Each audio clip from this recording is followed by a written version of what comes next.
Biblia sa aklat ng Lucas, Kabanatang 24, mga talatang 13 hanggang 27. Subaybayan nyo na lamang po sa inyong sipi ng Biblia habang aking binabasa. Sa daang papunta sa Emmaus. Nang araw ding iyon, may dalawang alagad na naglalakad papuntang Emmaus, isang nayong may 11 kilometro ang layo mula sa Jerusalem. Pinag-uusapan nila ang mga pangyayari. Habang sila'y nag-uusap, lumapit si Jesus at nakisabay sa kanila. Ngunit siya ay hindi nila nakilala na para bang natatakpan ang kanilang mga mata. Tinanong sila ni Jesus, "Ano ba ang pinag-uusapan ninyo?" Tumigil silang nalulumbay at sinabi ng isa sa kanila na nagngangalang Cleopas, "Ikaw lamang yata ang dayuhan sa Jerusalem na hindi nakakaalam sa mga pangyayaring katatapos lamang maganap doon." "Anong mga pangyayari?" tanong niya. Sumagot sila, "Tungkol kay Jesus na taga Nazaret, isang propetang makapangyarihan sa salita at gawa sa harap ng Diyos at ng mga tao. Isinakdal siya ng aming mga punong pari at mga pinuno ng bayan upang mahatulang mamatay at siya ay ipinako sa krus. Siya pa naman ang inaasahan naming magpapalaya sa Israel. Hindi lamang iyan, ikatlong araw na ngayon mula nang mangyari ito, nabigla kami sa binalita ng ilan sa mga kababaeng kasamahan namin.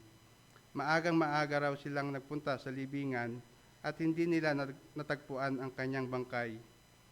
Nagbalik sila at ang sabi nakakita raw sila ng isang pangitain, mga anghel na nagsabing si Jesus ay buhay. Pumunta rin sa libingan ang ilan sa mga kasamahan namin at ganon nga ang natagpuan nila, ngunit hindi nila nakita si Jesus. Sinabi sa kanila ni Jesus, "Kay hahangal ninyo, kay kukupad ninyong maniwala sa lahat ng sinasabi ng mga propeta. Hindi ba't kailangan ang Kristo ay magtiis ng lahat ng ito bago siya pumasok sa kanyang kalwalhatian?" At ipinaliwanag sa kanila ni Jesus ang lahat ng sinasabi sa kasulatan tungkol sa kanya simula sa mga aklat ni Moises hanggang sa mga sinulat ng mga propeta. Pagpalain po ng Panginoon pagkabasa ng kanyang mga salita. Pwede na po tayong umupo.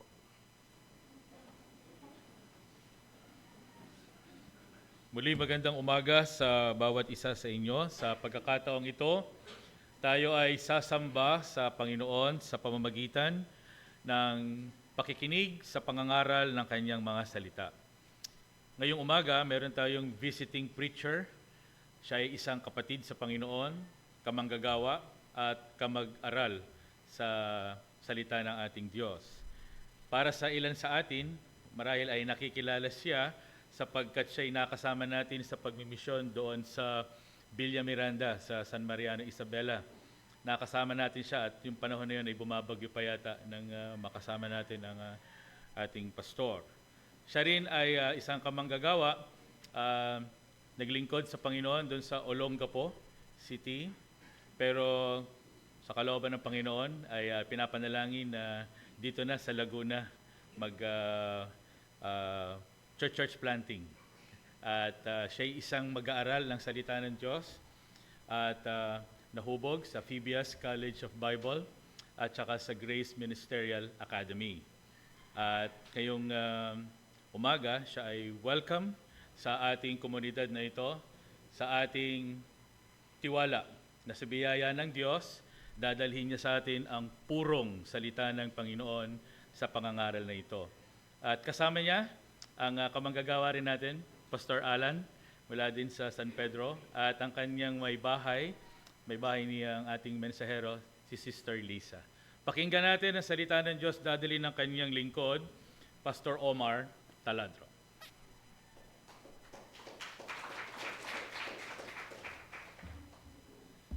Happy Lord's Day po sa ating lahat. Sorry po. It's really good to see yung mga pamilyar na mukha. I think 2012 po yata ako dinala ng Panginoon sa lugar na ito. Akala ko mamamasyal lang kami doon sa Isabela during that time. Pero magmi-mission po pala. Salamat po, Pastor Rex, sa paanyaya at makadaupang palad pong muli ang kayo po, mga kapatid, at makikibukas po ako sa inyong mga Bible, ano po doon sa Luke chapter 24, verses 13 hanggang 17. Again, this is our 14th Lord's Day, this 2026. Ano po, pang-14. At nagpapasalamat po ako sa Panginoon sa Christ the Cornerstone Covenant Community, C4, ano po, sa pangunguna ni Pastor Rex Mendoza. Okay po, ang text po natin, again, Luke chapter 24, 13 to 17. Okay po, this is the first appearance ng ating Panginoong Hesukristo nung siya'y nabuhay. Ano po? Yung verses 1 hanggang 12 ay pinakita po doon na siya ay muli nang nabuhay pero hindi po siya nakita ng mga kababaihan at ng ibang mga apostol. So this is the first time our Lord appearing to His disciples. At dalawa po sila. Ano po? Dalawa po sila. This is the first resurrection appearance recorded in Luke's Gospel. Ano po? Dalawa pong tao, yung isa pinangalanan, yung isa hindi po. Some theologian says, wife niya yon, yung kanyang kasama. Some theologian says, kamanggagawa. Either way, dalawa po sila. At yung isa pinangalanan, ang kanyang pangalan ay si Cleopas. Ano po? And dito po, sa ating text, ano po, balikan lang po natin konti, yung 1 to 12, so that makita po natin yung kanyang context. Ano po, may mga kababaihan na nagpunta na dun sa tomb, and pagpunta nila dun sa tomb, wala ang ating Panginoong Hesukristo. We can see that sa verse 1 hanggang verse 11. Then comes verse 5 hanggang 7. Merong nagpakita. 2 men said to them that the Christ had already risen. Na wala ng Panginoon dahil siya'y muli nang nabuhay. Ano po? And narinig ito ng mga apostol. Si Pedro ay pumunta rin po doon at hindi niya nga nakita ang ating Panginoon. And he was amazed. No? Nagtataka siya. Namamangha siya. Anong pangyayari ito? Ano po? Peter marveled. He was astonished doon sa kaganapan na ito. Bakit wala ang Panginoon? And they are scattered. No? Dahil ang alam nila, yung kanilang pag-asa ay namatay na. Ano po? Pero nakalimutan nila, paulit-ulit din, na sinasabi ng ating Panginoon na siya ay muling mabubuhay. Yung kanilang pag-asa, yung kanilang mga inaasahan, ay parang biglang naglaho at gumuho dahil sa pagkamatay ng ating Panginoong Hesukristo. Pero ito po ang maganda. Despite on the middle of their doubt, their confusion, ano po, kawalan ng pag-asa, ano po, sila ay hinarap ng Panginoon. Sila ay pinatagpo ng Panginoon. At unang-una nga po doon, yung dalawang disciple. And yung isa po ay pinangalan ng si Cleopas. Probably, yung mga pastors, mga preachers, napakarami niyo po dito. No? Nakakatuwa po na makitang napakaraming preacher, napakaraming men sa iglesia po ng C4. And probably, karamihan din po sa mga pastors, paborito pong teksto. Ito pong text na pag-aaralan natin ngayon. Bakit? Kasi dito, si Kristo mismo ang nangangaral ng kanyang sarili. Si Kristo mismo ang nangangaral patungkol sa plano ng Diyos, sa pagliligtas ng Diyos. Ano po? He is the one who is proclaiming. He is the one who is exposing or interpreting the word doon sa mga disciples. Again, binasa na po natin kanina, Luke chapter 24, verses 13 hanggang 27. And lumapit po tayo sa Panginoon. Aming banal, makapangyarihan, maawain, Diyos Ama, kami po ay lumalapit po sa iyo. We ask, O Lord, for your mercy and for your grace. We ask, Lord, katulad po ng Old Anglican prayer, Father, what we know not, teach us. What we have not, give us. And what we are not, make us. As we open your word, we confess that apart from your Spirit, our eyes remain veiled. Natatakpan naman ang aming mga mata. And our heart is slow to believe. Makupad kami, Ama, na maniwala. Therefore, we ask that the same risen Christ who walked with the disciples on the road to Emmaus would walk among us now by His Spirit. Open our minds to understand the Scripture. Cause our heart, Lord, to burn within us. Mag-alab po ang aming mga puso na makita namin ang ganda, ang biyaya ng aming Panginoon, and that we may proclaim Him, Christ crucified. Grant that Christ would be seen, exalted, and believed. Strengthen your church, O Lord, to the proclamation of the risen King. We ask all these things in the name of our Lord and Savior, Jesus Christ. Amen. March 26, 2026. Kung nasa social media po kayo, pwede ko pong inumin to. Yan. Sensya na po, nanuyo yung aking lalamunon. Yan. March 26, 2026, Vietnam had announced na tatanggalin po nila lahat ng taxes patungkol po sa langis. Inalis po nila yung Environmental Protection Tax, Excise Tax, the VAT, and import tariffs. Sa rankings po ng percentage ng itinaas ng langis, 45.9% po yung sa kanila. Pero dahil sa gawa, proclamation ng kanilang gobyerno, naging 26.9% na lamang po ito. Overnight, yung burden na pasan ng mamamayan, naalis. Naalis po sa kanila. Bakit po? Na-cut almost half yung prices ng kanilang langis. Now, ngayon po, I don't know kung same pa din. Kasi yung data is on March 28. Isang linggo pa lang naman po yung nakakalipas.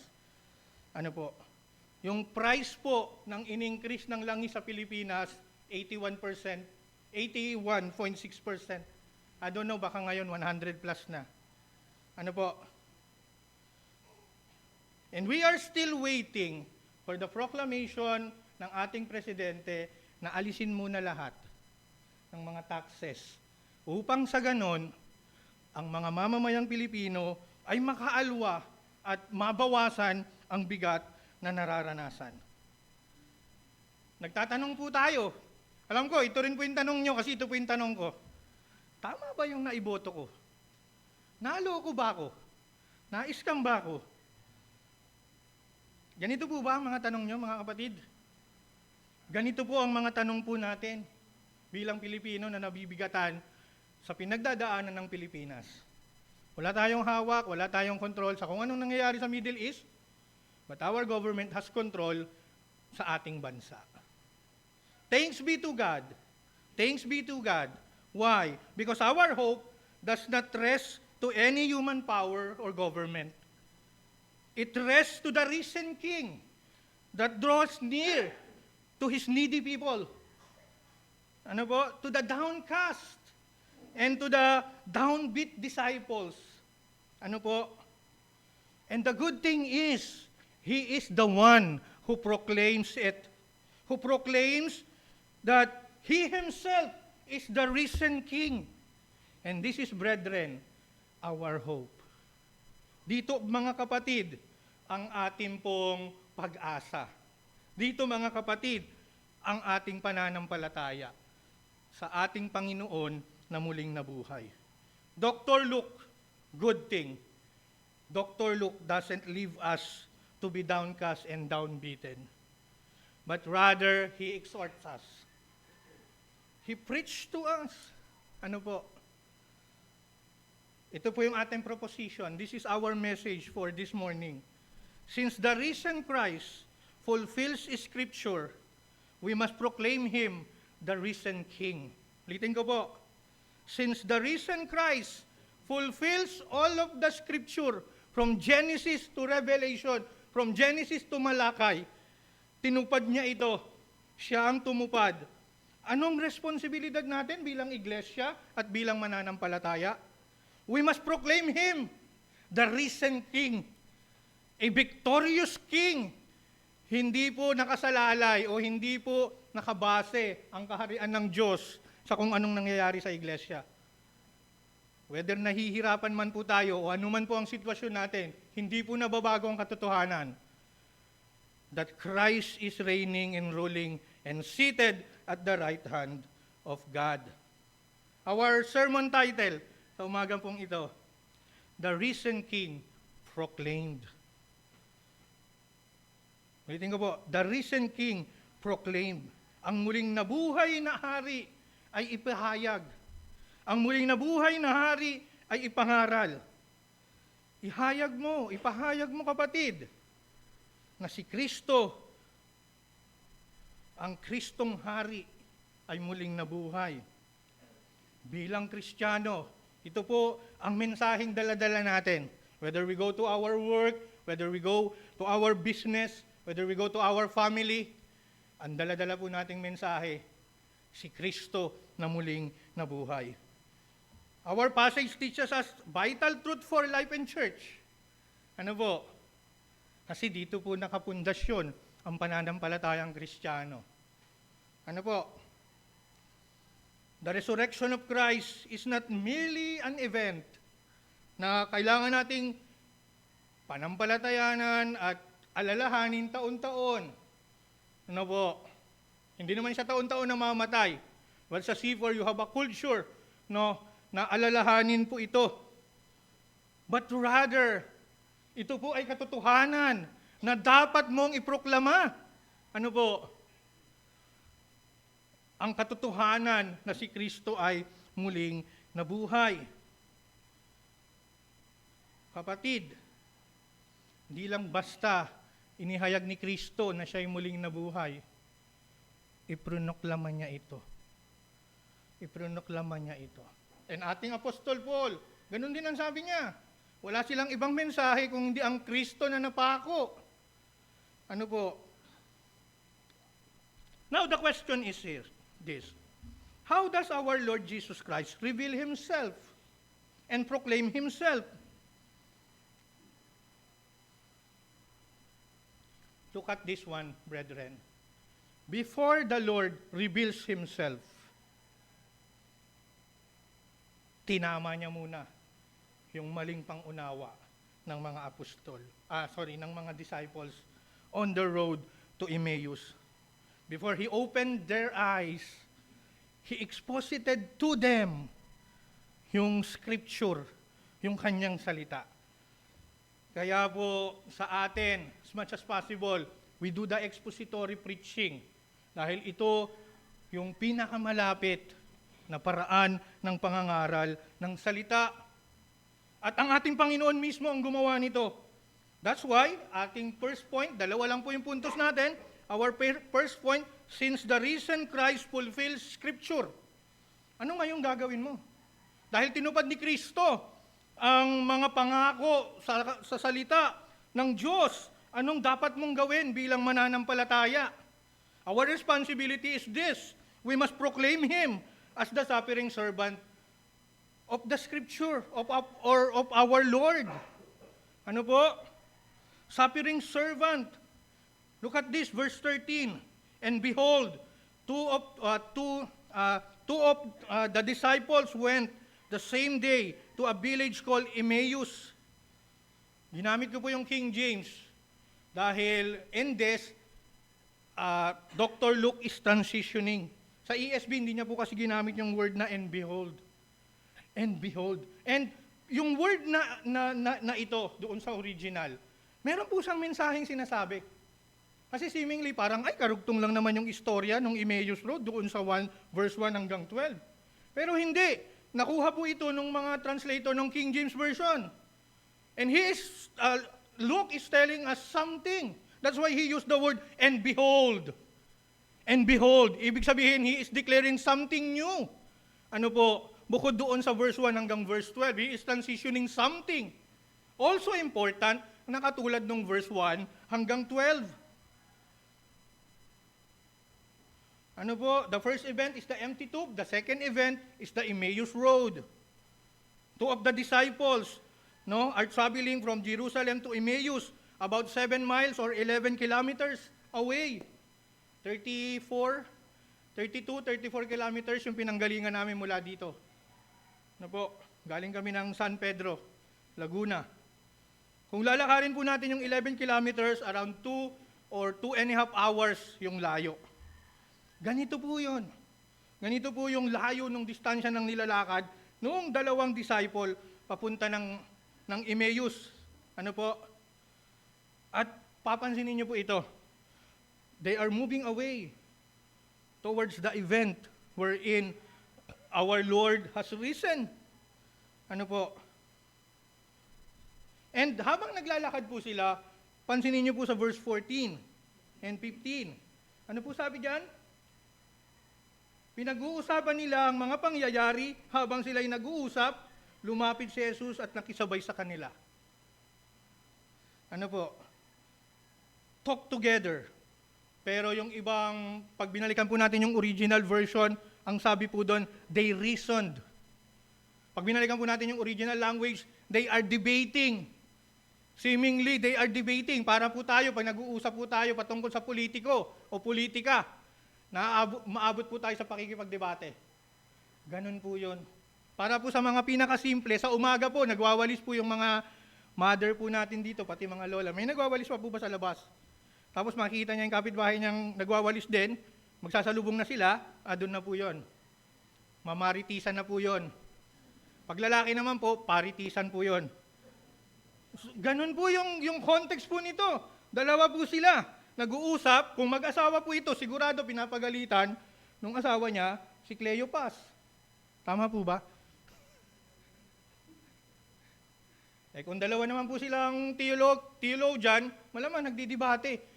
Nagdidebate sila patungkol sa pangyayaring ito na namatay ang Panginoong Hesukristo. So what they are doing here is they are interpreting the event. Tama po? They are interpreting the event. But look at this one. Look at this one. And then, habang nag-uusap at naglalakad yung dalawa, Jesus Christ drawn near to them. Alam niyo po yung naglalakad kayo, tapos mararamdaman mo mula sa likod, may naglalakad din. Tapos along the way, pantay na kayo.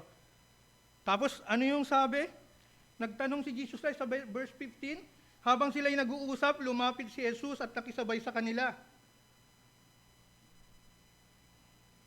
We can see yung initiative to draw near mula sa ating Panginoong Hesukristo. Verse 16, ano po yung sabi sa verse 16?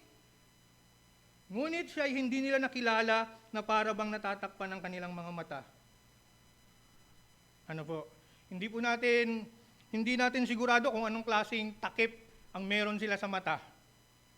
Pero ang malinaw na sinasabi po ng Biblia, hindi sila nakilala nung dalawa. Hindi nakilala nung dalawa ang ating Panginoong Hesukristo. Look at this, mga kapatid. Unang pagpapakita ng Panginoon, and yet the disciples didn't recognize Him. Didn't recognize Him.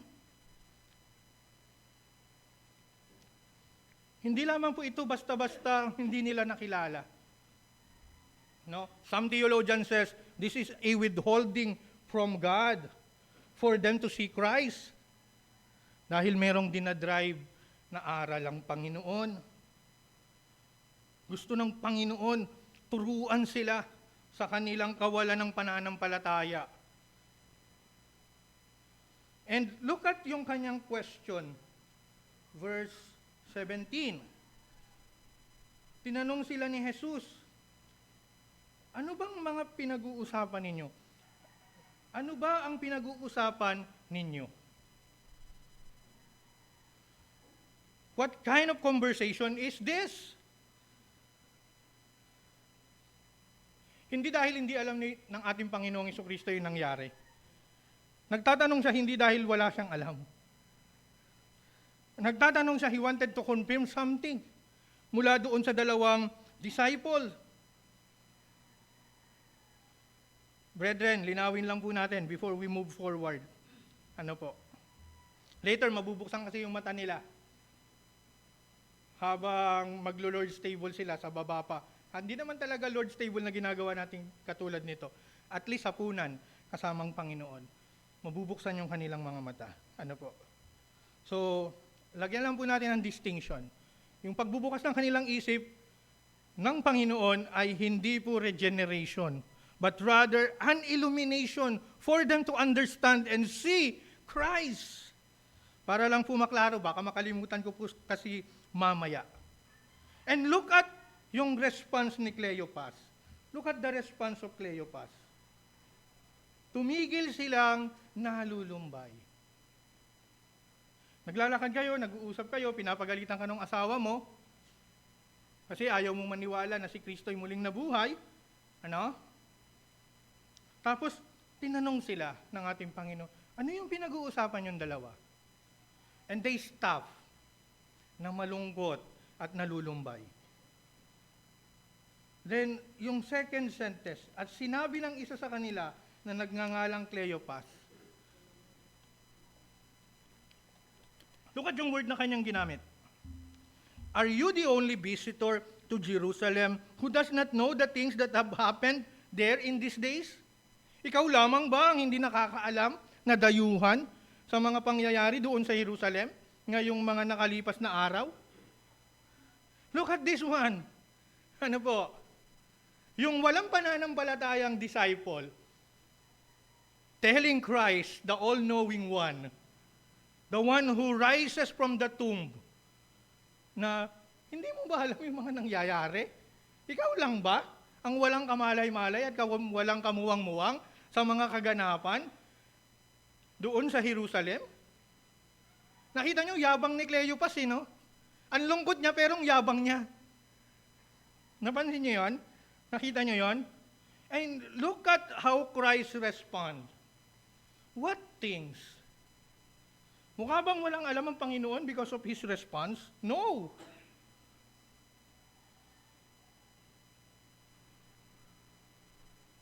Kaya siya nagtatanong kasi merong sinabi yung dalawang disciple. Yung disciple, si Cleopas. Ikaw lang ba ang hindi nakakaalam ng pangyayari? Gustong kumpirma ng ating Panginoon kung ano yung sinasabi ng dalawa. At ano pong ginawa nila after that? Look at the response.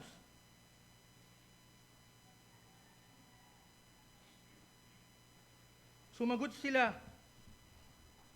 Tignan niyo po kung paano nila kilala ang Panginoong Jesucristo. Sumagot sila tungkol kay Jesus na taga Nazaret, isang propeta, makapangyarihan sa salita, at gawa, maging sa harap ng Diyos at ng mga tao. Verse 20, isinakdal siya ng aming mga punong pari at mga pinuno ng bayan upang mahatulang mamatay, at siya'y ipinako sa krus. Tama ba yung understanding nung dalawa? Especially Cleopas, in regards to Christ? Tama po, no? Tama yung kanyang tinuring, tama yung kanyang understanding, or yung kanyang mga salitang binigkas. Tungkol kay Jesus, isang propeta, makapangyarihan sa salita. Bakit po? Kasi walang ibang tao ang narinig ang mga taga-Israel katulad ng pangangaral ng Panginoon o pananalita, proclamation ng ating Panginoong Hesukristo. And look at yung kanilang, tignan nyo po paano nag-transition yung kanyang understanding sa kawalan ng pananampalataya. Verse 21, siya pa naman ang inaasahan naming magpapalaya sa Israel. Hindi lamang iyan, 3 araw na ngayon mula nang mangyari ito. Nabigla kami sa ibinalita ng ilan sa mga babaeng kasamahan namin. Maagang-maaga raw sila'y nagpunta na sa libingan at hindi nila natagpuan ang kanyang bangkay. Nagbalik sila at sabi, nakakita raw sila ng isang pangitain, mga anghel na nagsabing si Jesus ay buhay. And binanggit niya si Pedro, pumunta rin sa libingan ang ilan sa mga kasama namin. At ganoon nga ang natagpuan nila, ngunit hindi nila nakita si Jesus. Pag binalikan po natin yung verse 1 to 12, ando doon po ito pong sinasabi ni Cleopas. Ito po yung sinasabi ni Cleopas.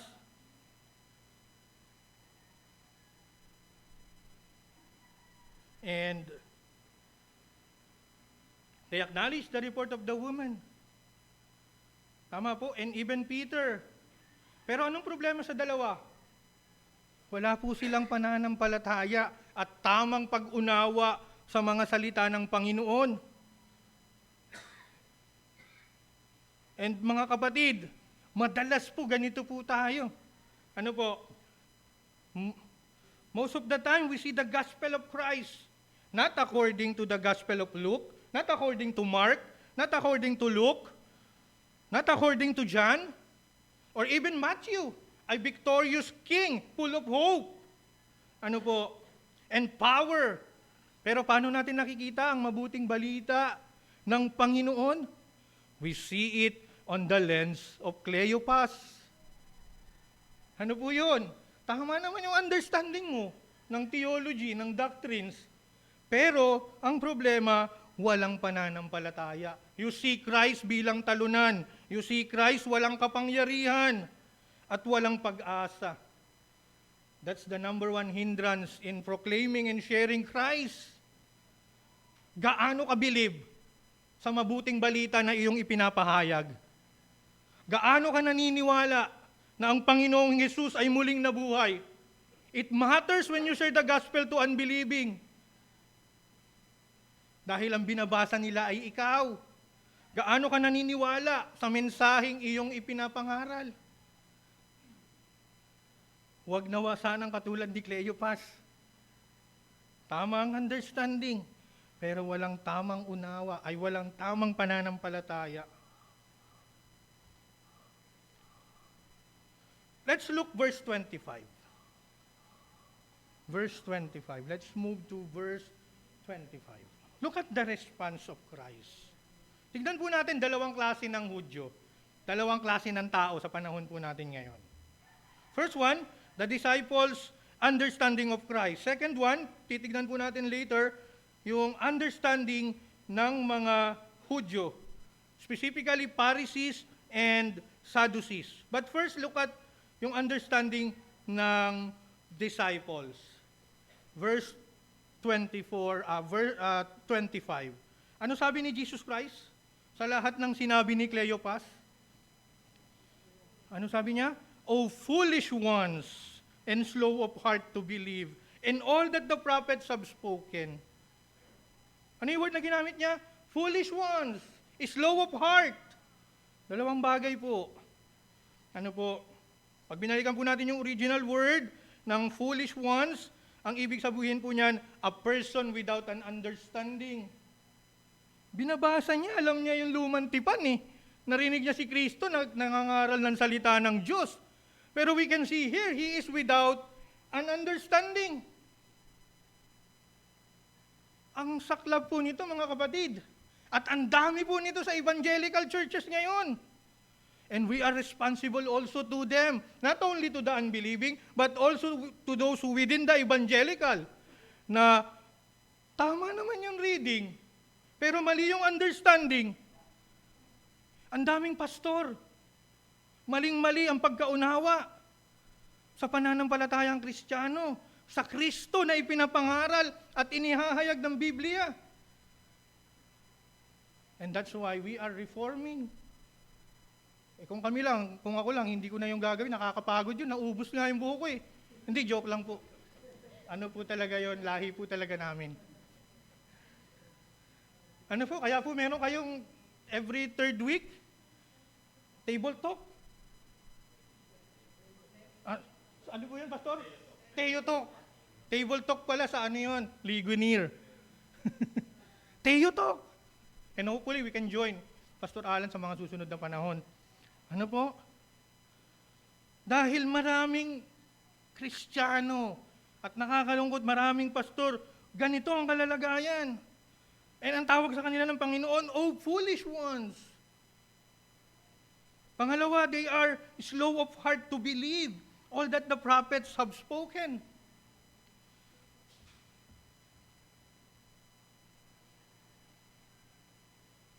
First prediction ng ating Panginoon sa kanyang pagkamatay. Peter's confession, Matthew 16:21. Mark 8:31, Lucas 9:22. The Son of Man must suffer many things, be killed, and be raised the third day. Pangalawa, sa Transfiguration, Matthew 17:22-23, Mark 9:30-32, Luke 9:43-45. The Son of Man is about to be betrayed into the hands of men, and they will kill him. Third prediction, on the way to Jerusalem, Matthew 20, Mark 10, Luke 18, behold, we are going up to Jerusalem. They will condemn him to death, and the third day, he will rise again. So we can see here, hindi nagkulang ang Panginoon in regards to proclaiming his death. And yet, Cleopas, hindi po nakikilala. Hindi po nakilala at maling-mali ang interpretasyon sa salita ng Panginoon. At marami pong pastor nasa ganyang kalalagayan. Napakaraming Kristiyano nasa ganitong kalalagayan. They want a Christ na pagpapalain lang sila, but they don't want a Christ na inuutusan silang mag-suffer for the kingdom, for the proclamation of the gospel. Nakakalungkot na kalalagayan, mga kapatid, within the evangelical. And the Lord is gracious to us to put that responsibilities on our shoulder. Ang hirap na nga share ng unbeliever eh. Ayaw na nga maniwala nun eh. Alam naman natin dahil sa kasalanan. Tapos i-sharean mo pa yung kasama natin sa evangelical na mga pastors, mga Kristiyano, ang tatagal na at ang yayabang dahil titignan ka sa number ng members na meron ka rather than on how you are faithful on interpreting the word and living that word sa trabaho, sa pamilya, at sa simbahan. Pangalawa, let's look on the Jewish understanding. Unbelieving Jews and Pharisees and scribes. Luke chapter 4, verse 16-30. But we can also see that on John chapter 5, 16-18, 37-39, 46-47. Sorry po, hindi ko na po binabasa. Ano po, alam ko namang babalikan nyo siya mamaya, katulad ng mga Berean. Kasi alam nyo po, yung Sunday message should be your manna. Should be your food within the week. Kasi yun yung inahanda ng Panginoon for us na kainin, mga kapatid. Alam ko po, marami kayong devotions, marami kayong Bible studies. Ano po? But the manna for you within this week is the word proclaimed on the pulpit. Mag-expire po ito sa Saturday. Kasi panibagong preaching na naman po yun on next Sunday. Ano po yung sa kanila? Sabi po sa Romans,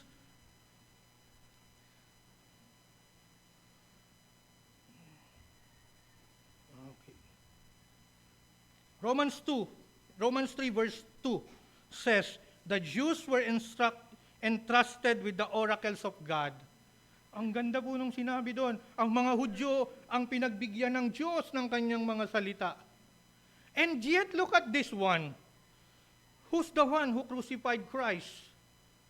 Who's the one who wanted to kill Him? Hindi po ba yung mga pari at mga iskriba nila, mga pariseyo at iskriba nila? Bakit po kaya? Why they are unbelieving? And why they are hostile to Christ?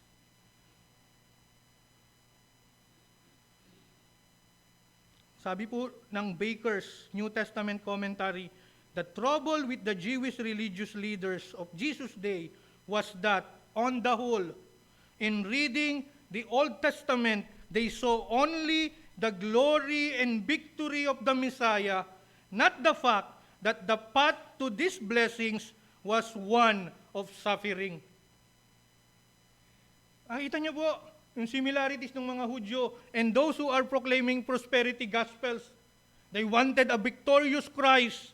They wanted a Messiah that is glorious to bless them. But they don't want a Messiah who is suffering. Tanggalin nila yung Isaiah 52, 53 sa kanilang mga Biblia. Dahil doon po yung proclamation, doon po yung preaching that the Messiah should suffer. Look at this, brethren.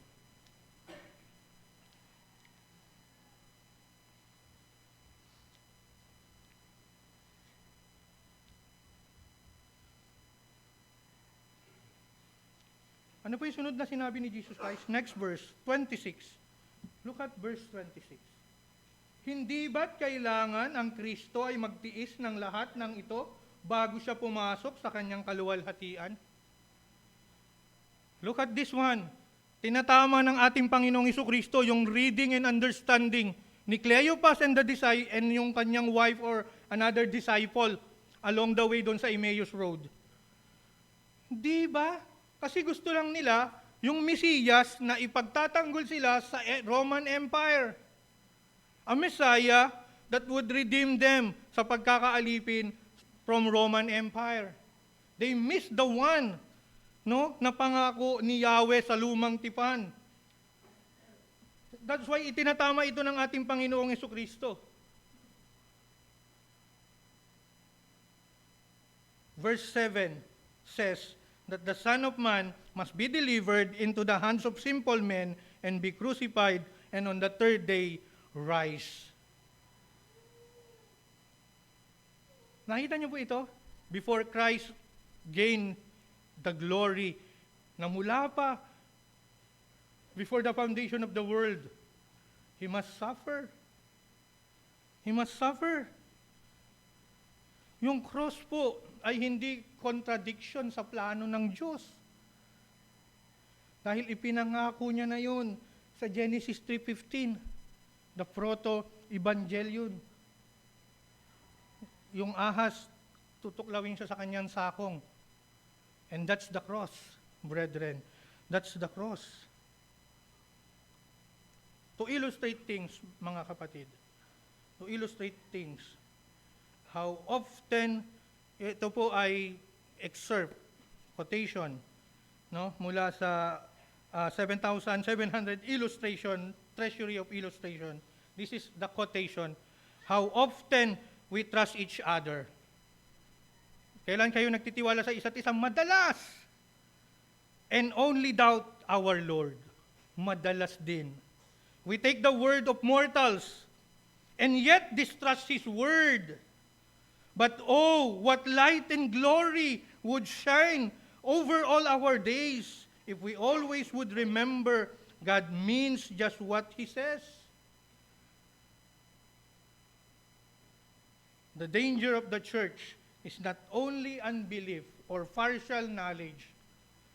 Dahil yung lumang tipan, hawak po ng mga Pariseyo. Yung dalawang disciple, si Kristo mismo naririnig, preaching the word. Ano pong problema?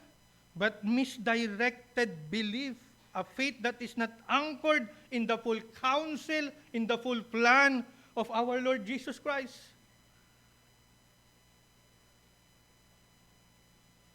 This is the danger na evangelicals are facing. Kumukuha ng nuggets, kasi ang sarap talaga ng chicken nuggets. Kuha dito ng doktrina, dito, pagsasama-samahin, and boom, another church. Another evangelical church. Another born-again Christian church. But for us,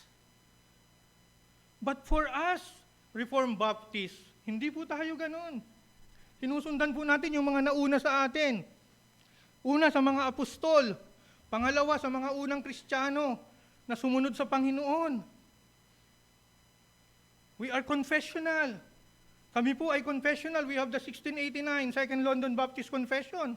Dahil yun ang safeguard para po sa atin, hindi makapasok ang mga maling turo. And we are covenantal in regards to understanding the whole plan of God. We have a one big picture, a one marvelous work of salvation in Christ.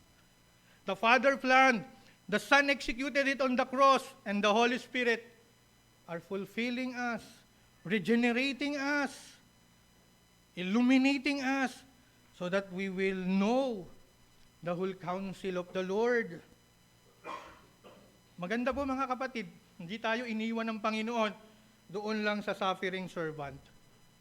Ano po?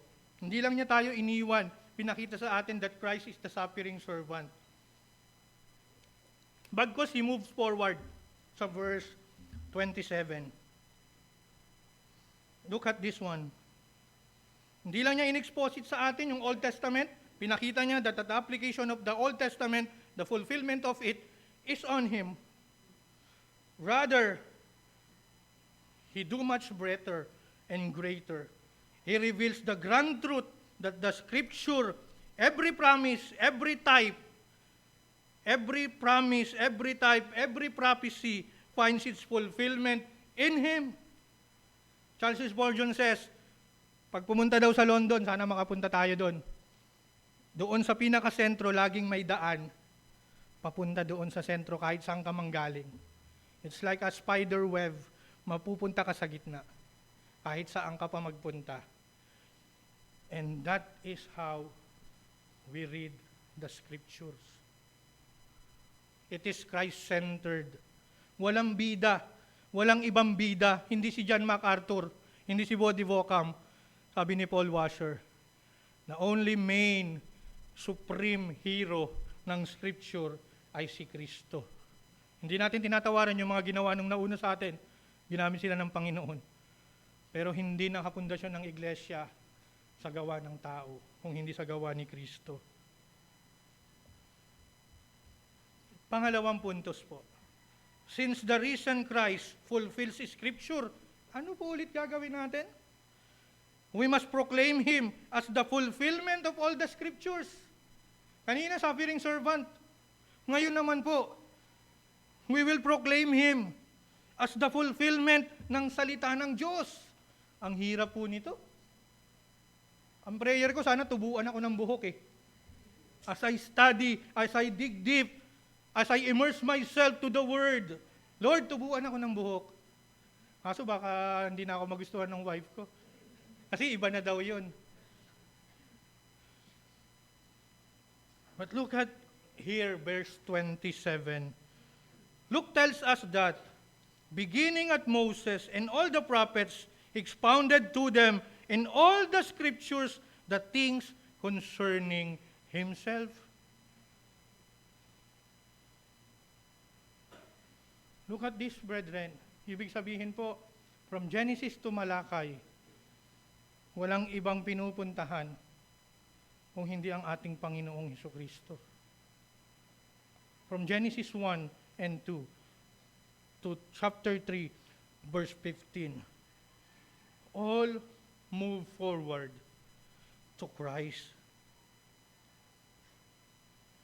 It means that the entire Old Testament, every book, every covenantal development, every progression ng pagkilos ng Panginoon, every promise finds its meaning and fulfillment in Christ.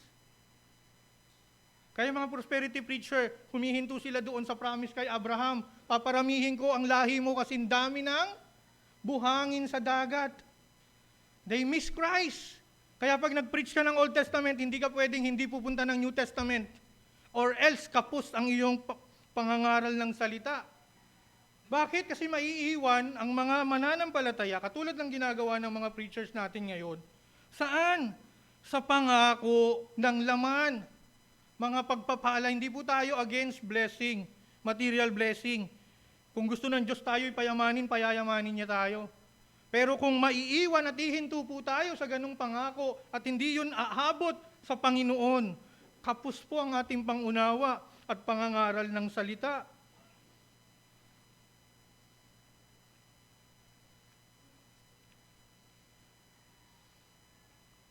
So, in every text sa Lumang Tipan, whether it's a type, a promise, it all moves forward to Christ. Genesis 3, the greatest tragedy in history of mankind, falling short of the glory of God. But God, being rich in mercy, doesn't let man to be in his own. In Genesis 3:15, the most anticipated promise was given. Christ is the promised seed of the woman who will crush the serpent's head. In Exodus, he is the true Passover lamb whose blood secures deliverance. In Leviticus, he is the great high priest. Pag inaral niyo po yung Leviticus, move forward po kayo sa Hebrews, Book of Hebrew. Yan po yung reference po niyan when you study. In Numbers, he is the bronze serpent lifted up for the healing of the people. In Deuteronomy, he is the prophet like Moses, whom the people must hear. In historical books of the Old Testament, ano pong sabi? We can see a glimmering light, gracious dealing with David. A promised king. Pero alam ng mga Hudyo, hindi yon si David. That's why they are waiting for the king. What wonders of divine faithfulness did he demonstrate in the covenant care of the people of God and the bloodline of David? And then all the prophets. In Isaiah, he is the suffering servant who bears the sins of many. In Jeremiah, he is the righteous branch who reigns as king. In Ezekiel, he is the true shepherd who gathers his flock. Alam niyo po issue? Sa Ezekiel, maraming abusadong shepherd sila noong mga panahon na yon. And we can see that sa panahon natin ngayon. Napakaraming pastor, abusado sa kanilang iglesia. But we have a great shepherd in Christ. He pastors us through the preaching of the word. So we can see the wonders of the law and the prophets that moves forwards to Christ. It reveals Christ.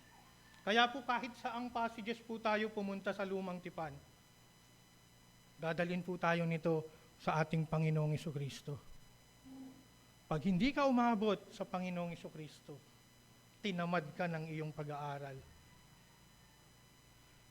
Sa mga asawa pong babae, give your husband ample time to study the Word. Dala mo ng kape, ng tinapay, ng merienda when he study the Word. Give him money to buy books. Huwag yung books nila Ed Lapis.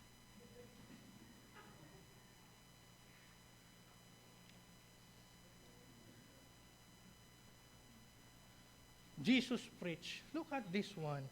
Jesus preached Jesus. Beginning at Moses and all the prophets expounded to them in all the scriptures the things concerning himself. If you are a preacher, sigurado ako, kung merong event sa Biblia na pwede mong balikan, eto dapat yun. Eto dapat yun. Because we are expositing the Word. And in here, Christ is expositing the Word. The Old Testament. Inihahayag niya, ipinaiintindi niya. Yung Lumang Tipan sa 2 disciples. And it is a great honor and privilege for us to be the fourth man on that road, hearing Christ proclaiming himself as the risen Christ, as the risen King. Every promise on Old Testament find its yes in Christ. He is indeed the fulfillment ng Lumang Tipan.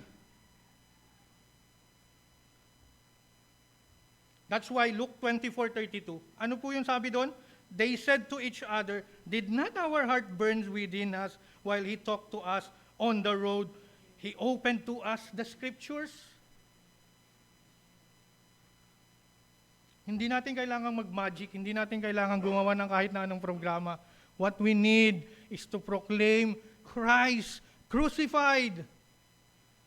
We must proclaim Christ of the Old Testament and of the New Testament. At ang sabi po ng Scripture, katulad ng dalawang disciple, mag-aalab ang puso ng mga tao ng Diyos. At sila'y anong gagawin nila? Sila ay tatalilis. Sila ay tatalilis. Luke chapter 24 verse 33. Agad silang tumayo at nagbalik sa Jerusalem. Naratnan nilang nagkakatipon doon ang labing isa at ang iba pang kasamahan nila. This is what the word of Christ being proclaimed truthfully and faithfully do to His people. To illustrate things out, meron pong negosyante ng sabon. Naubusan na siya ng superlatives, ng lahat ng magagandang salita para i-describe yung kanilang sabon. Kaya ito po yung nangyari. Upon a statement that said in a noble and compelling way, the last word that could be said concerning it, this one, as we couldn't improve our product, we improve the box. Yung mensahe po mga kapatid, as is. Walang kahit na anong idagdag, ibawas, kung hindi maging tapat tayo bilang mga Kristiyano on how we proclaim the risen Christ. Any preaching, any teaching, any presentation that not present Christ as the fulfillment of the Scripture fails to proclaim the gospel in its fullness. Rob Ventura, Jeremy Walker, what does it mean to preach Christ or to proclaim Christ or to teach Christ? Sa mga tao sa paligid natin, if we are going to preach Christ or to teach Christ, then we must do what Christ Himself did. To preach Christ is to open up the whole of the Scripture and show how it all points to and connects with our Savior. This is what Christ did on the road to Emmaus. How do we embrace the truth of the Scripture? Paano natin niyayakap ang katotohanan ng Biblia? Do we accept it selectively, yung gusto lang natin, yung alam lang nating makakagaan sa ating kalalagayan? Embracing what comforts us while neglecting what corrects us? How do we proclaim the truth of the Scripture? Do we preach it selectively, declaring what suits us while ignoring the whole counsel of God? How do we see the risen Christ of the Scripture? Do we reduce Him as a moral teacher? Do we see His story as a disconnected story? Or for our personal inspiration, knowing only what encouraged us while missing the full revelation of God? How do we treat the Lord's Day? Every first day of the week. Do we approach every Sunday as a ritual, gathering to meet peers or brethren? Or are we treating every Sunday as a proclamation of the risen King? We must be a people who worship and knows the risen Christ in all of the Scriptures, who see Him in the law, the prophets, and the Psalms. Verse 44, and proclaim Him as the risen King. Babalik po tayo sa ating mga trabaho bukas, sa ating eskwela, bakasyon pa lang ngayon, o kung saan man po tayo pupunta. Huwag mong kalimutan, kapatid, na si Kristo ang katuparan ng lahat ng pangako sa lumang tipan. He is indeed the risen King. Let's pray. Lord, salamat po sa biyaya mo. Salamat po dahil meron kaming Kristo. Salamat po dahil ang aming Panginoon truly risen. Salamat po, Ama. Meron kaming Biblia. Salamat po, Ama, pinatunayan mo na ang aming Panginoong Jesucristo ang katuparan ng lahat ng pangako, lahat ng propesiya, lahat ng anino sa lumang tipan. We confess that we are often slow of heart to believe all that you have spoken. Forgive us for our partial faith, for our partial believing, our misunderstanding, and our neglect of the word. We ask that you would open our eyes and see Christ in all the scriptures. Cause our hearts to burn within us as you proclaim Him to us and as we proclaim Him to others. Strengthen our faith in His finished work. Anchor us in the truth of His resurrection. And grant that we as your church, as C4, would be faithfully proclaiming the risen King to our families, to our communities, sa aming trabaho, sa aming kaklase at kaibigan, at sa lugar na pagdadalahan mo po sa amin. We ask all these things in the name of our risen and reigning and ruling Savior, Jesus Christ. Amen. God bless po, mga kapatid.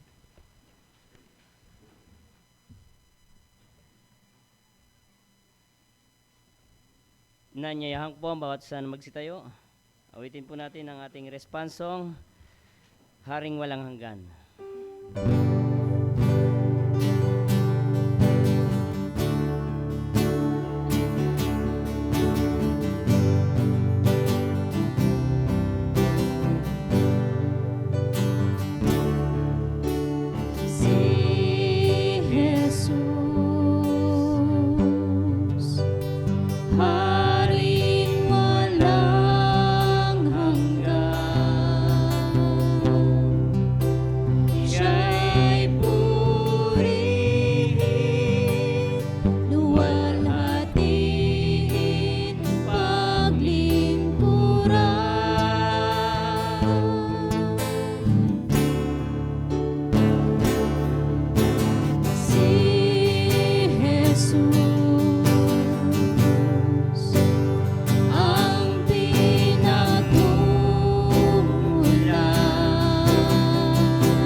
Makakapuna po tayo.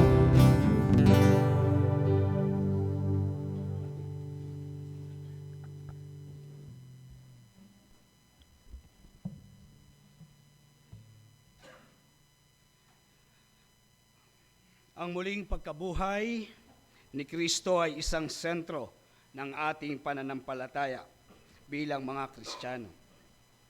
Ito ay hindi lamang isang makasaysayang pangyayari, kundi ito ay isang theological truth. Sa bawat isa sa atin na nananampalataya, malalim ang kahulugan para sa ating kaligtasan. Ang hapag ng Panginoon o ang banal na komunyon ay isang sagrado, makamuluhang gawain na nagpapalala sa atin ng muling pagkabuhay ng Panginoong Jesucristo sa kanyang sakripisyo para sa atin. So ngayon pong umaga tayo po'y dadako sa isang napakahalagang gawain na iniutos ng Panginoong Jesucristo sa kanyang mga alagad, na ito'y dapat alalahanin at laging isagawa ng mga alagad. Napakahalaga ng dalawang ordinansa. Una, yung pagsunod sa tubig ng bautismo. Kapag po tayo ay nanampalataya, kumilala sa Panginoong Jesucristo, napakahalaga na tayo po ay sumunod sa tubig ng bautismo. Sapagkat ito po yung ating unang hakbang ng ating pong pananampalataya sa Panginoong Jesucristo. Pangalawa, yung pong ordinansa na sinabi ng Panginoong Jesucristo na dapat alalahanin ay ang banal na hapag ng Panginoon. At kaya po, dito po sa ating komunidad, dito po yung ating isinasagawa linggo-linggo upang ang bawat isa sa atin ay lubusang mapaalalahanan ng kabutihan at katapatan ng Panginoong Jesucristo sa buhay ng bawat isa sa atin. Kaya po, napakahalaga noong pong pagsusuri ng ating mga sarili. Suriin kung tayo po'y namumuhay ng may pagsunod at pagpapasakop sa kalooban ng Diyos. Iwinawaksi ang kasalanan. Napakahalaga natin pong diin na kung tayo po'y nagpapahayag na tayo kay Kristo, tayo po'y pinalaya sa kasalanan. Ibig sabihin, pinalaya, kung tayo'y tunay na nanampalataya kay Kristo, hinding-hindi na tayo maaalipin ng kasalanan. Sapagkat si Kristo na nabuhay na mag-uli ay nagtagumpay at pinagtagumpayan yung kasalanan. Kaya napakahalaga na sa gawaing ito, sinusuri natin yung ating mga sarili. Na ang tunay na repentance ay hindi sa pagluha at pag-iyak. Kundi ang tunay na repentance ay may pagbabago ng buhay. Sa atin pong pakikisalo, sa gawaing ito, napakahalaga ang sinabi ng Apostol Juan.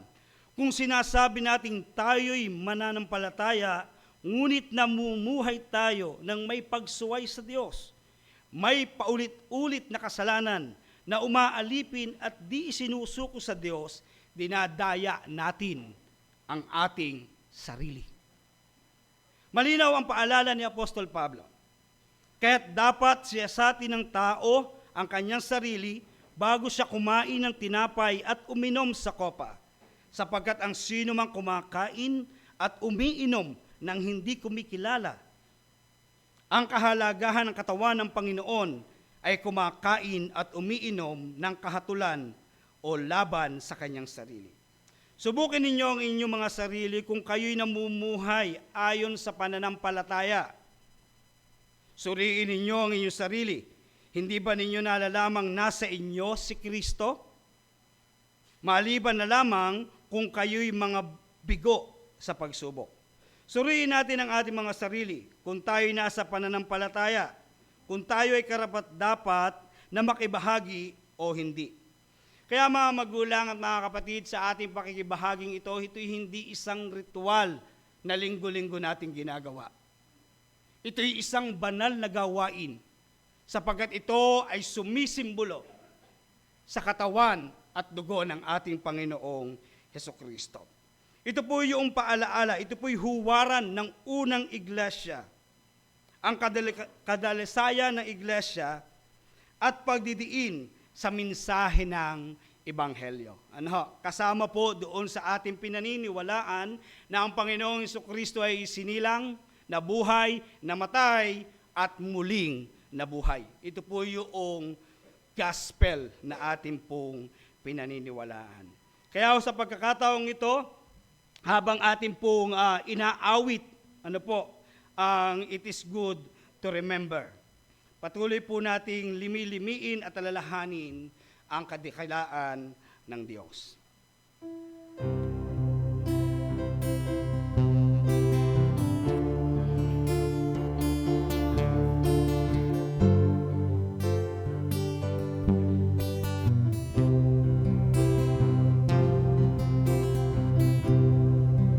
It is good to remember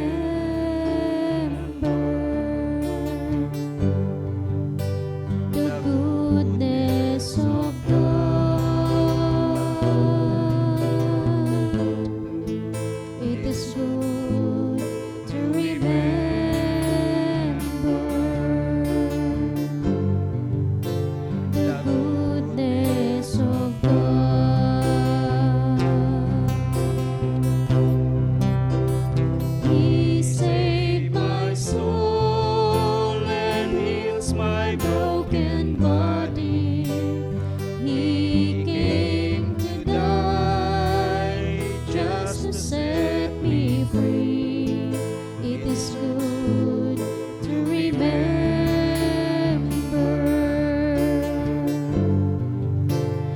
goodness of God.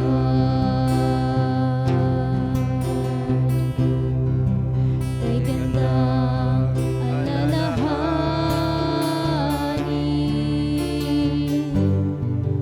kabutihan ng Diyos.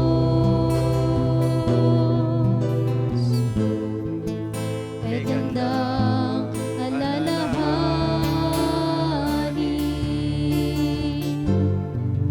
kabutihan ng Diyos. Inubos niya aking kasalanan, Kanyang pinagaling aking karamdaman. Kay gandang alalahanin,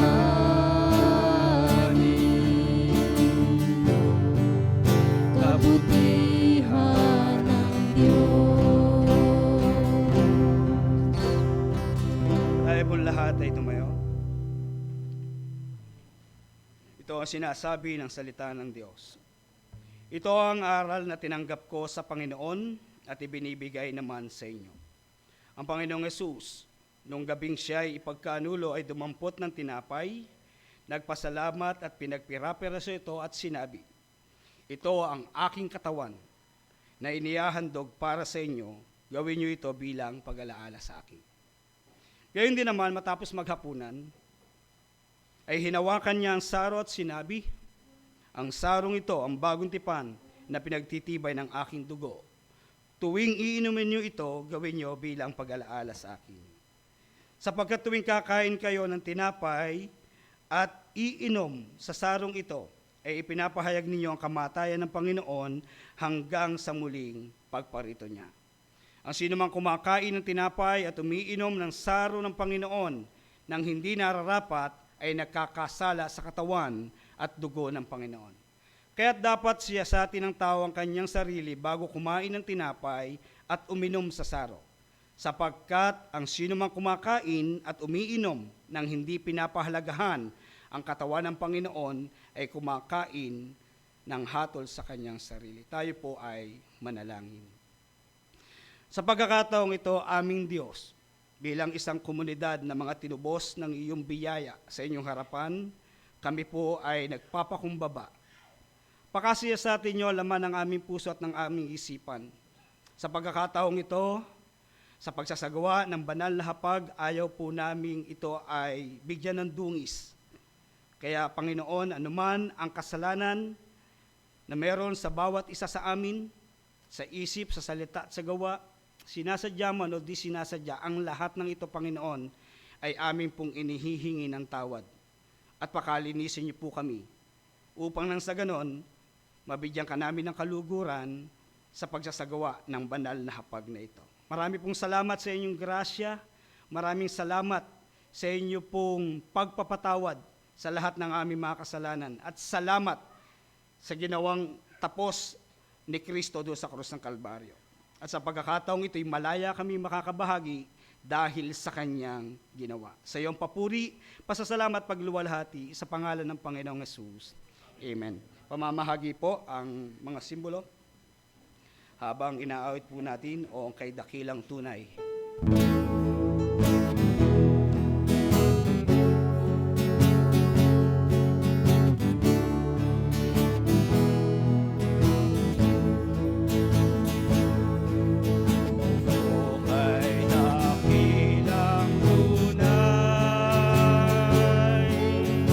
Ang pag-ibig ni Jesus, ang buhay niya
Tayo pong lahat ay tumayo.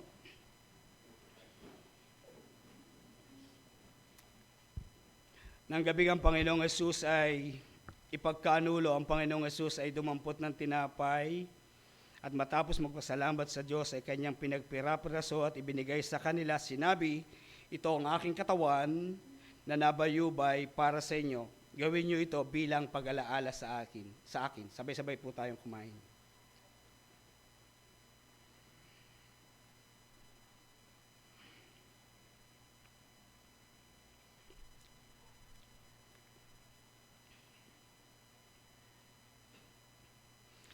Gayon din naman, dumampot siya ng saro pagkatapos maghapunan at sinabi, ang sarong ito, ang bagong tipan ng aking dugo na mabubuhos dahil sa inyo. Inumin niyo ito bilang pag-alaala sa akin. Sabay-sabay po tayong uminom.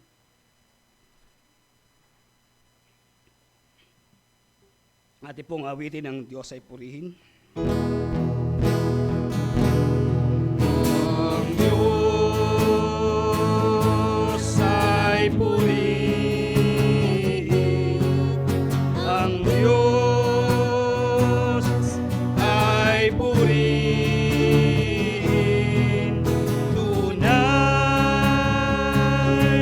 na dakila ang kanyang pag-ibig. Sa dugo niyang tumigis, sa lako ay nilinis. Ang Diyos ay purihin sa kanyang pag-ibig.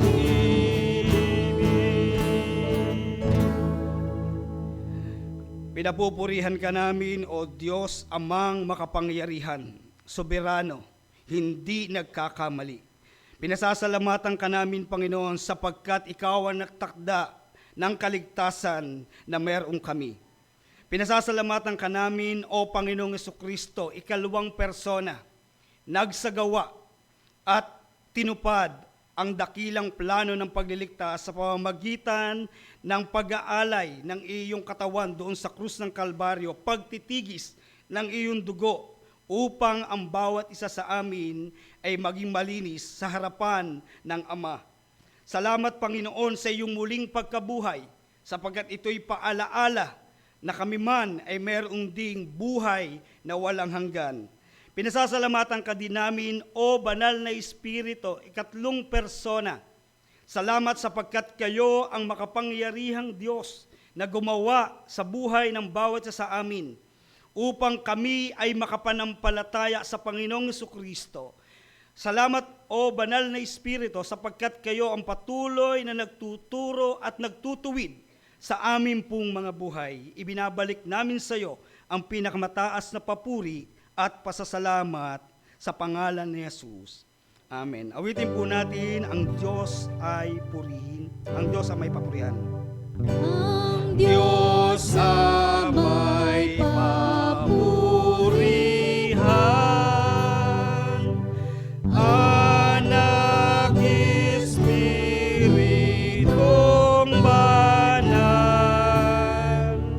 ng mga taong nilalang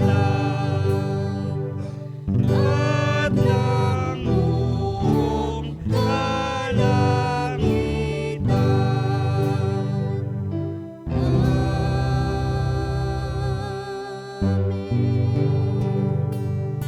sa Kanya na makagagawa ng higit pa kaysa maaari nating hilingin at isipin. Sa pamamagitan ng Kanyang kapangyarihang naghahari sa atin, sa Kanyang kaluwalhatian sa pamamagitan ng Iglesia at ni Kristo Jesus, magpakailanman. Amen. Amen.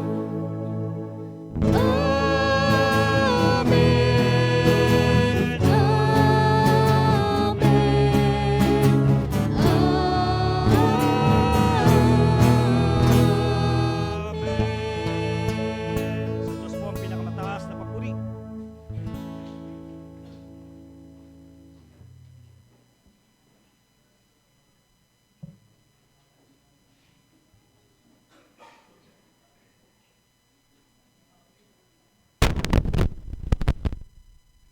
para po sa ilang mga kapahayagan ng mga gawain sa ating komunidad. Una na po, nagpapatuloy na praying as one mula Lunes hanggang Biyernes sa ganap na ika 6:30 ng umaga. Gayon din po, pagka po Sabado, meron po tayong praying as one, 6 a.m. And then OFW po na praying as one, 8 a.m. Para po sa ating CE virtual class, every Tuesday, 7 to 8:30 p.m. Day of prayer and fasting, tuwing Miyerkules. 3 beses po ito, tuwing Miyerkules. Una, sa ganap na ika-8 ng umaga, ang kick-off. Tuwing alas 12 naman po ay engaging accountability. At alas 3 po ng hapon, ang fasting end session. Meron din pong praying as one na ginaganap sa gabi na online, 7 to 7:15. And then tuwing every other Thursday po, ang Hope Meeting, 7 to 8 p.m. Ang C4 Family Live na every other Friday, 6:30 to 7 p.m. At ang kasunod na Berean as one, every Friday, 7:15 p.m. Nagpapatuloy din po yung ating jail ministry every other Saturday, 2:30 p.m. para sa ating mga kababayan sa bilangguan. Gayon din po ang SBC and Sambahayan as scheduled. At yun pong ating Better Together, Partners in Prayer as scheduled sa availability po ng bawat magkakapartner. Meron po tayong USB CCI class mamayang 1 p.m. Virtual po ito, Book 4. At nalalapit na po ang Naga Rohi Summer Camp and Family Day. Ito po ay gaganapin sa April 17 to 19. Sa mga nagnanais magkaloob, ipagbigay alam po o lumapit lamang kila Ate She, Ate Pe, or contact Pastor Onin. Yan, lalo na po dun sa mga nakatanggap ng mga liham, mangyari lamang po na makipag-ugnayan po tayo at ito po ay malapit na. Ngayon po ay ika-5 ng April, At ito po ay in 2 weeks time gaganapin na. Yan. So may mga paghahanda pa po. At nalalapit na rin po yung ating C4 anniversary na gaganapin sa April 25 sa Ponte Verde. So pagkatapos po ng Rohi, pagbalik dito next week, yun naman po yung ating anniversary na. So bago ko po tawagan si Kuya Lester para sa ibang detalye ng ating anniversary bilang head ng ating anniversary committee, atin lamang muna pong i-welcome ang ating mga bisita ngayong umaga. Pinakilala na po kanina ang ating Pastor Omar, ang kanyang asawa po na si Sister Lisa, at ang kasama po nila si Pastor Alan. So, tinatawagan ko na po si Kuya Lester para po sa detalye ng atin pong C4 anniversary. Good morning po muli sa ating lahat po. Excited na po ba tayo sa ating C4 Anniversary and Family Day? Yes po. So, yung atin pong C4 Anniversary, sabi ni Kuya Leo, sa April 25 na po, Sabado, sa ganap na alas 8 ng umaga hanggang alas 3 ng hapon sa Ponte Verde Subdivision po, Barangay San Tiago. So, napagkasunduan po na tayo ay magkakaroon ng food sharing sa ating anniversary. So, ito po ay per SBC. So, ito po ay ayon lang po sa ating kakayanan bilang SBC. So, mangyari lamang po na tayo ay mag-check po sa GC, C4 Community, para malaman po natin yung mga available pa pong food na pwede nating dalhin. So, meron pa pong mga slots. Kung meron po kayong katanungan tungkol sa pagkain, maaari po kayong lumapit kay Ate Jo Mabilangan bilang head ng food committee. Okay po. Pangalawa po, sa ating C4 anniversary, magkakaroon tayo ng groupings or team. Ito po ay 4. Ito pong mga groups na ito na po yung mga kasama natin para sa mga games and presentation. Para po sa group 1, pamumunuan po ni Pastor Marlon Medrano. So, nandito po. Ayan. Kung kayo po ay kabilang sa group 1, pwede niyo pong kuhanan ng picture para makilala po natin kung sino yung mga kasama natin. Ano po?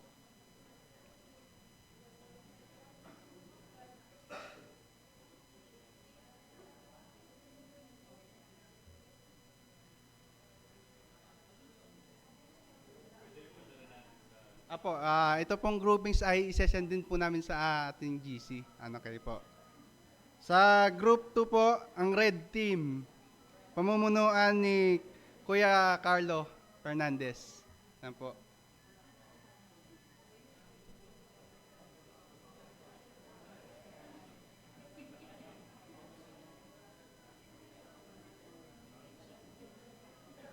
Para naman po sa group 3, ang blue team, pamumunuan ni Kuya Joel Millares.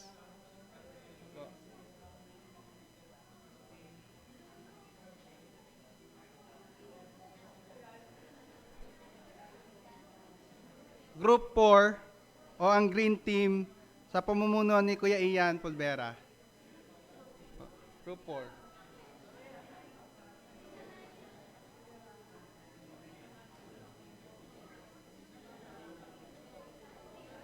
Paglilinaw lang po, ito pong groupings natin ay para sa mga games and presentation at yung ating food sharing ay per SBC. Okay po. Para naman po sa presentation, maaari ko pong tawagan si Ate Chen Mendoza para sa pagpapaliwanag po ng ating tema at mga mechanics. Po. Salamat po. Magandang umaga po sa ating lahat. So ako po ay naatasan ni Pastor Marlon na na mag-isip kung ano po ang gagawin ng bawat grupo. So ngayon po, ang naisip po namin ay para po maiba naman ay skit. So ito po ay musical skit. So ang tema po natin, dapat po ang ating musical skit ay naaayon sa temang a community committed to God's truth, walking in humility in every godly pursuit. So yung ating po mga mensahe ay apply po natin sa ating skit. So musical po, so ibig sabihin, merong part na kakanta. Kung gusto nyo po na habang umaarte ay pakanta or gusto nyo naman po sa dulo ang kanta o sa gitna ang kanta, so kayo po ang bahala. So ito po yung ating mga criteria for judging. Yeah, for judging. Okay. Number 1 po ay relevance to the theme. So that is 25%. So syempre po, dapat po yung presentation natin ay malinaw na nagre-reflect po doon sa ating tema. Yung atin pong mga dialogue, yung ating music na gagamitin, dapat po ay nakasupport doon sa ating tema. Number 2 po ay creativity and originality. So this is 20%. So kailangan po meron tayong unique na concept and storytelling. Okay? Number 3 po, acting and character portrayal. So, syempre po, 20% kung paano po tayo umarte, kung paano nyo po i-deliver ang inyong mga dialogues. Kailangan po ay malinaw, may teamwork, no? Ayan. Number 4, musical performance. Kasi nga po ay musical skit po tayo. So, 15% po ito. So, hindi naman po porket wala sa tono ay ano na, no? So, pwede po yun, no? Kailangan lang po ay nag-harmonize. So, bahala po kayo kung ano po yung nawala po yung aking kopya. Ayan. Sorry po. So, sa musicality, so, depende po dun sa harmonization, no? O kaya kung gusto nyo po, solo lang naman, okay lang din naman po yun. And then po, yung susunod po ay stage presentation. So, kasama po dito yung costume, yung props, and yung inyong mga blockings. So, 10% lang naman po ito. And number 6 po ay impact and audience engagement. So, hindi po ito paramihan ng palakpak or paramihan ng sigawan, kundi ito po ay yung kung paano nyo po na touch, yan, ang puso ng ating mga audiences. Okay po. So ito po yung ating criteria for judging. So kung hindi po ako nagkakamali, part lang po ito ng overall scoring. So parang ang magiging style po natin ngayon, yung skit, siguro ito ay 50% ng kabuuan. And then yung mga games po natin, merong mga point-point din po yon.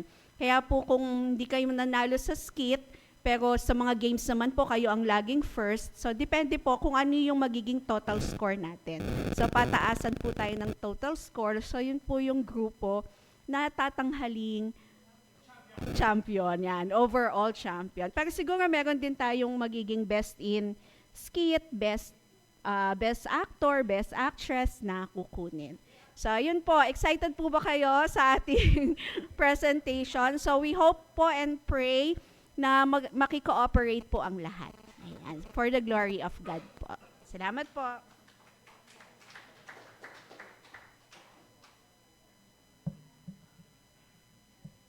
Yan, so thank you Ate Chen at thank you Kuya Lester. So yun pong Ponte Verde ay dito lamang po sa Santiago. Napakalapit po nito. So mangyari lamang po na makipag-ugnayan sa inyong mga SBC para kung paano po tayo pupunta dito. Ano po? Ayan. And then, sabi ko nga po, malapit na ito in 3 weeks time, anniversary na. So mamaya po mahaba yung oras kung gusto po ninyo mag-meet na mamaya pagkatapos nito after ng konting merienda, magbinta po tayo ng ating mga group para makapagbuo na po ng mga initial preparations. Ano po? Ayan. Okay? Salamat po. Tawagin ko po si Kuya Reg. Okay, bago po ang ating fellowship song, muli magandang umaga sa bawat isa sa inyo. As scheduled natin, yun pong ating merienda, almusal, sama-sama tayo ngayon. Habang isinasagawa, yung atin pong mga Project Timothy, ang Better Together Prayer Partners, pwede natin gawin ngayon. At yun nga po, kung gustong magpulong ng atin pong mga grupo bilang paghahanda para sa ating anniversary, we can do it ngayon. Ano po? So itutuloy po natin yung ating Bible class. At yun pong RDA, yung Rohi Discipleship Academy para sa mga kabataan sa mga susunod na linggo. So again, for the second time, ang ating anniversary ay Saturday. Paghandaan po natin ito. At ganoon din, ang imbitado po natin na church ay ang atin pong mga kapatid mula po sa Ambulong Bible Christian Fellowship. Huling announcement po, kagaya po ng naibigay bilang kalatas, ilang linggo na yung nakakaraan, ang pamunuan po ng konseho po ng elders. So meron tayong 2 offices, pastor elders at saka po yung ating deacons. Ay nagmumungkahi po kami na ating kilalanin at tanggapin ang atin pong Kuya Joseph Villegas bilang kabahagi ng deacons. So siya po ay ipinapanalangin, may unang paikipag-usap at kahapon sa ginawang pagpupulong ng konseho, ito po ay pinananatili. Kaya po ngayon, kung meron pong anuman, encouragement, pagkilala, o meron kayong concern sa kanya po, gagawing pagtatalaga sa kanya, maaari po ninyong ipadala sa sino mang kaanib po ng elders at deacons para amin pong patuloy na maging batayan hanggang sa magre-recommenda po kami, hopefully sa anniversary, sa isang Lord's Day ngayon pong April, na atin pong itatalaga ang ating Kuya Joseph bilang isa sa ating mga diakono. So patuloy din natin siyang ipanalangin, maging ang kanyang sambahayan at ang kanyang kalooban ng Panginoon sa kanyang paglilingkod. Yun lamang po, magandang umaga sa bawat isa. Sige po, tumayo po tayong lahat para sa ating victory song.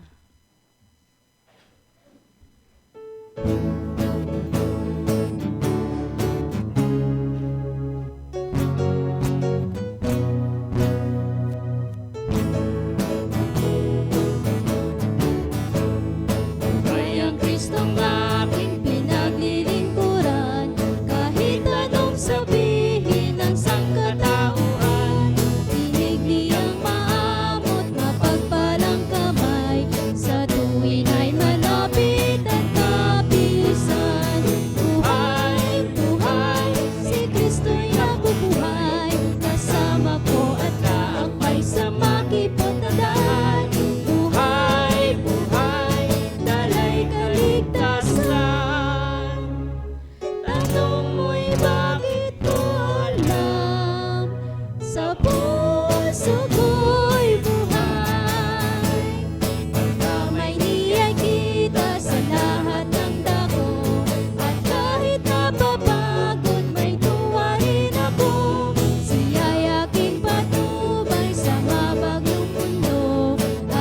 nakikitang